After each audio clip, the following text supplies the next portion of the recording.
Mira, cuando salió vi el trailer ese en tu página de Instagram y me llamó mucho la atención. ¿De qué año es ese documental? Salió en el 2020. Claro, 2018. lo has hecho, pero lo hiciste durante la pandemia, ¿no es cierto? ¿O Justo, antes? no. Justo lo terminé de editar en la pandemia. Ya. Cuando llegó la pandemia. O sea, Primero, ¿cómo se puede ver el documental completo? el documental completo se puede ver en rutadefuga.com. Ya. Yo quise verlo y no me cargó el reproductor. En celular no, en computadora. Sí, me dijo eso. Ah, ya tengo Dijo, el en reproductor está desktop. malogrado, entra a tu computadora. Y dije, Sí, en el desktop. problema es estar con el teléfono en la mano.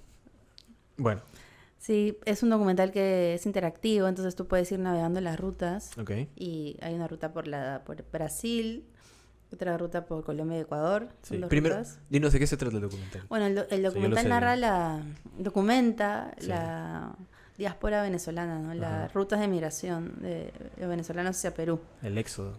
El éxodo, sí. Es bien jodido eso. Sí. Sí, En su punto álgido, ¿no? 2018. sí. 2019. Yo me acuerdo que cuando lo vi en el año que salió, en 2020, ya estábamos nosotros en... No, estábamos a punto de... No, fue un poco antes de irnos a Colán.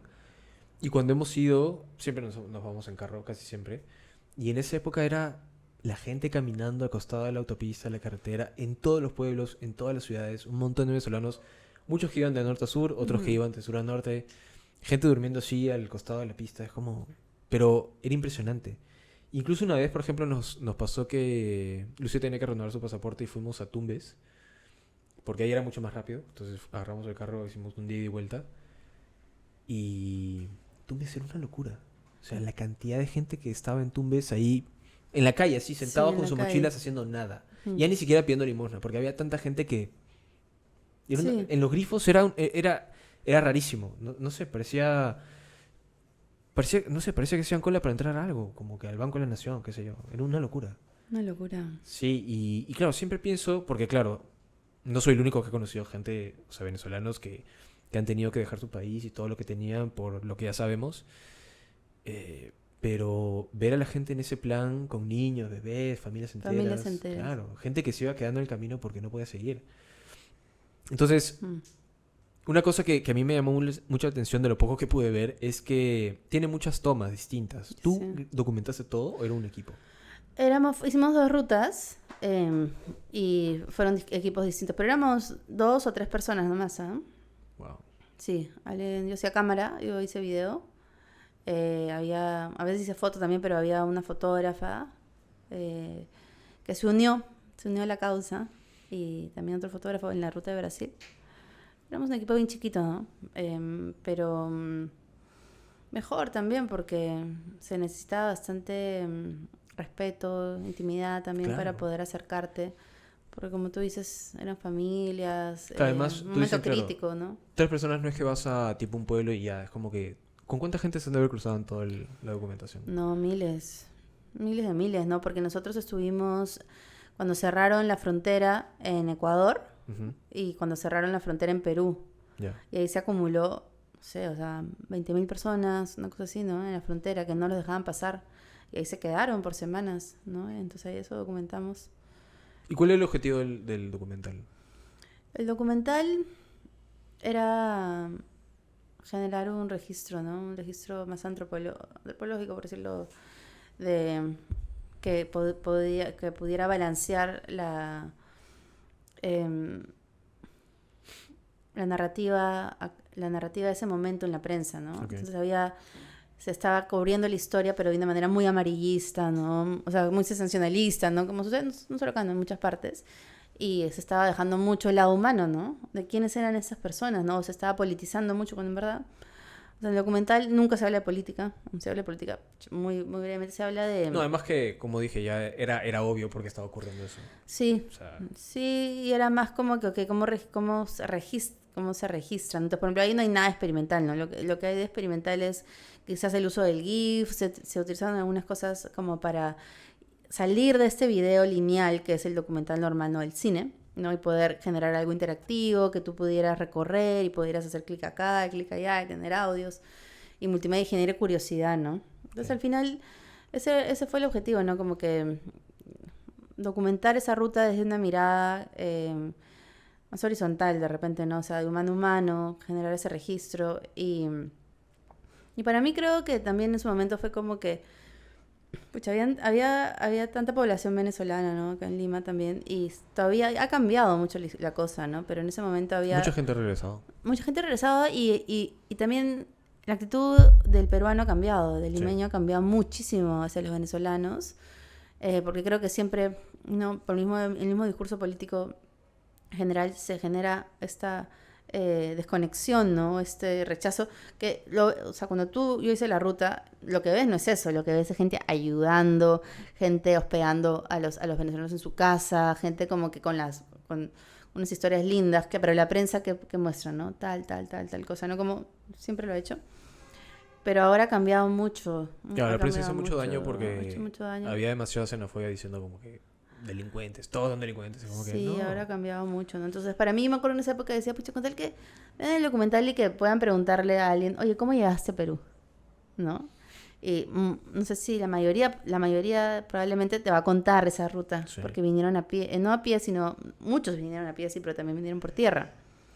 Entonces, sí. Me acuerdo que eso pensaba, ¿no? Ya ha pasado ya hace 4 o 5 años, ¿no? Sí, a mí me llamó la atención también por eso, porque las veces que he tenido la oportunidad, obviamente con mucho tacto, le he preguntado a la gente como que, oye, ¿de dónde eres? ¿Qué pasó? Como que por qué viniste y tal. Al final, la causa es la misma para todos, pero quizás la motivación ahí varía un poco porque no todos tienen hijos, por ejemplo, no todos ya tienen sus padres, hay gente que tenía estudios completos, súper capacitada, hay gente que no, o sea, había de todo. Entonces, enterarme un poco de eso, también por una cuestión de respeto, porque claro, o sea, yo he sido migrante, o sea, yo que nací acá, he vivido en Ecuador y después he vuelto, o sea, obviamente una situación totalmente distinta, no me estoy comparando con lo que ha padecido la gente de Venezuela, ni mucho menos, pero solo que se siente estar en un país diferente, no digo ajeno, pero diferente. Sí. Entonces, me llamó mucho la atención eso y me pareció bien chévere, la verdad. Y por ejemplo, ¿y cómo fue la respuesta de la gente? O sea, durante toda la documentación, ¿cómo eran las personas a las que se enteraban que ustedes estaban haciendo eso? Bueno, en la ruta, la respuesta fue increíble, en verdad había una gran necesidad de catarsis también, ¿no? Entonces, bueno, y la cultura venezolana también es bien abierta, ¿no? Sí. Entonces es como que fue fácil en ese sentido encontrar testimonio, la gente misma quería hablar, contar, hablaban, ¿no?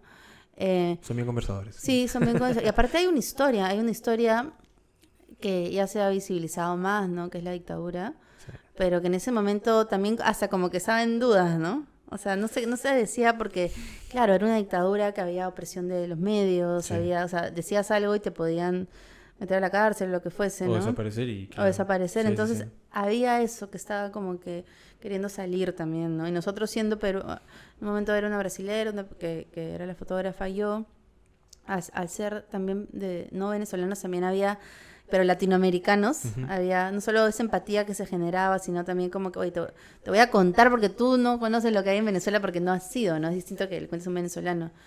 Pucha, las historias que hemos escuchado, o sea, olvídate, ¿no? En ese documental habrá un 10%, ¿no? De todo, pero... Claro. De todo, ¿no? O sea, desde personas que ya vivían en Perú, por ejemplo, lograron llegar a Perú, sacar sus papeles, regresaban a Venezuela a traer, no sé, a su hijo discapacitado, lo traen por tierra y se les cierran la frontera en Ecuador. Y se tienen que quedar. Cosas así, ¿no? Como que... O también gente que te decía, chicos, ¿no? Que viajaban solos y te decían, yo voy a entrar por ilegal, ya veo cómo... muy pícaros así, ¿no? De todo, abuelitos, de todo, en verdad. Qué loco. De todo. Y una sociedad entera, ¿no? Y tú, por ejemplo, estando al otro lado al otro lado de la cámara, ¿no? Uh-huh. ¿Cómo te sentiste haciendo el documental? ¿Sientes que te impactó de forma negativa o siempre fue positiva? No, a mí la verdad que... O sea, negativa me refiero de un lado sensible, como que emocional. Claro, siempre hay esta empatía, ¿no? Uh-huh. Pero también se recibe mucha energía, también, ¿no? O sea, se recibe las mismas personas que entrevistábamos, o sea, tú veías los sonrientes que eran, o sea, era como que entre broma y broma, ahí en la frontera, pucha, a 4.000 metros, no sé qué, nosotros muriéndonos de frío y la sonrisa, la broma, o sea, era como que un espíritu que debe ser distinto a documentar, no sé, un éxodo, no sé, en el Medio Oriente, ¿no? En Siria, me imagino. Pero en este caso sí, había mucho de eso, mucha camaradería, ¿no? Y sí fue duro, pero eso es lo que también te motiva a seguir. Y yo no lo... O sea, a mí de verdad que no fue algo que me bajoneó ni nada, todo lo contrario, ¿no? Chévere.